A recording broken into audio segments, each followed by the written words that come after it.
భక్తి సంగీత కుసుమాలు ఛానల్ వీక్షిస్తున్న ప్రేక్షక మహాశైలందరికీ శ్రీరామ రక్షా స్తోత్రం భావార్థం సిరీస్కి పునఃస్వాగతం.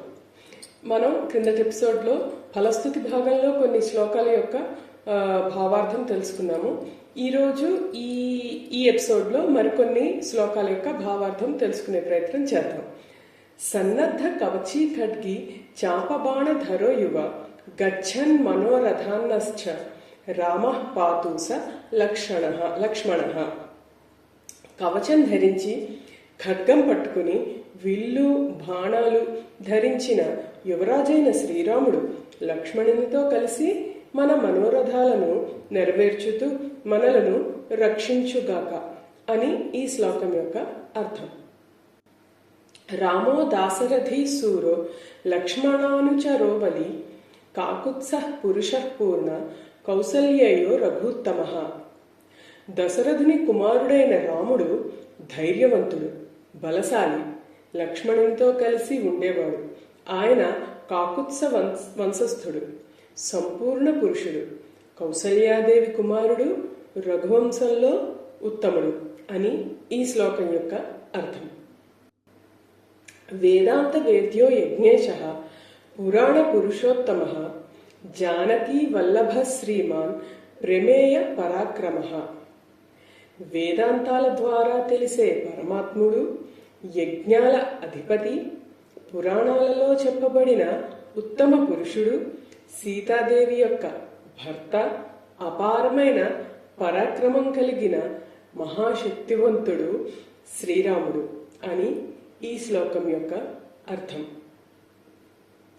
ఇత్యేతాని జపేన్నిత్యం మద్భక్తః శ్రద్ధయాన్వితః అశ్వమేధాధికం పుణ్యం సంప్రాప్నోతి న సంశయః.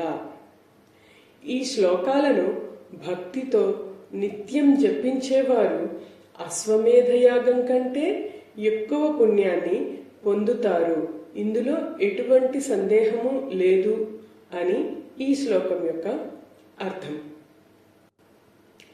రామం దూర్వాదళశ్యామం పద్మాక్షం పీతవాసనం స్తువంతి నామభిర్దివ్యైర్నతే సంసారిణో నరః.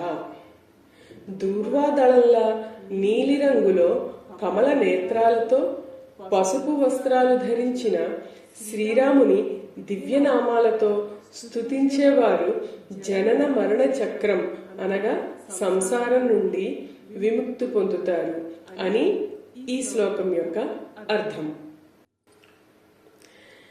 రామం లక్ష్మణ పూర్వజం రఘువరం సీతాపతిం సుందరం కాకుత్సం కరుణార్ణవం గుణనిధిం విప్రప్రియం ధార్మికం రాజేంద్రం సత్యసంధం దశరథ తనయం శ్యామలం శాంతమూర్తిం వందే లోకాభిరామం రఘుకుల తిలకం రాఘవం రావణారిం.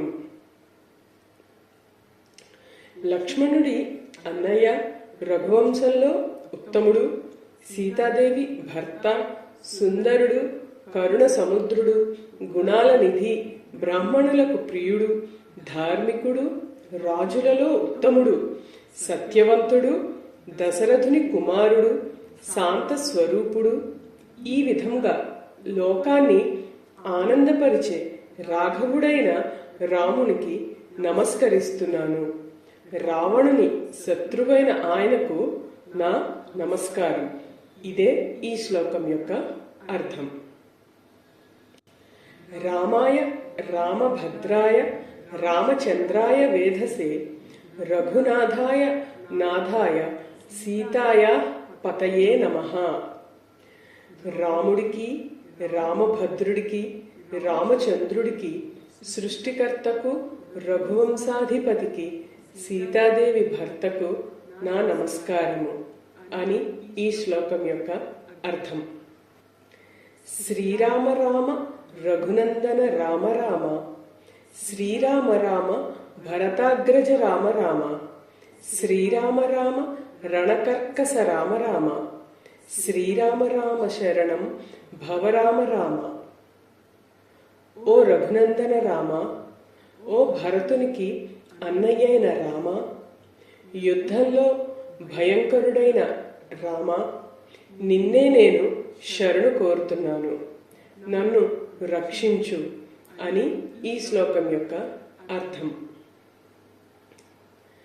శ్రీరామచంద్ర చరణౌ మనసా స్మరామి, శ్రీరామచంద్ర చరణౌ వచసా గృణామి, శ్రీరామచంద్ర చరణౌ శిరసా నమామి, శ్రీరామచంద్ర చరణం శరణం ప్రపద్యే.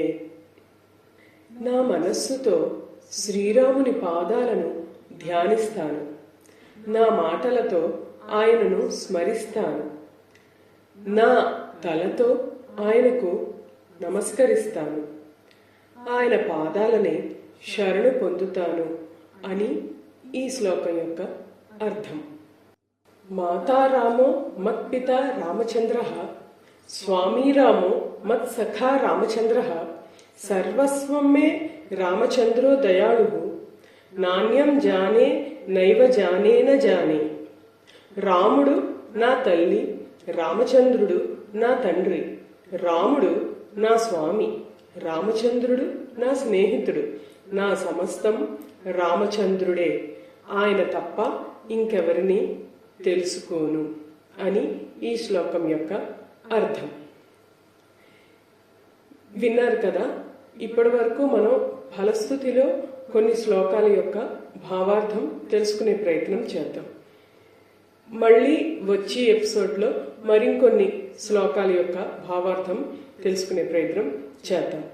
మీకు కనుక మా ఈ ప్రయత్నం నచ్చితే ఒక లైక్ చేయండి, మీ వాళ్ళెవరికైనా షేర్ చేయండి, దయచేసి మా ఛానల్ని సబ్స్క్రైబ్ చేసుకుని చూసుకోండి. ఇంకా మీకు ఈ శ్లోకాలలో దేని యొక్క భావం బాగా నచ్చింది అంటే మాకు ఒక కామెంట్ రూపంలో తెలియచేయండి. ధన్యవాదాలు.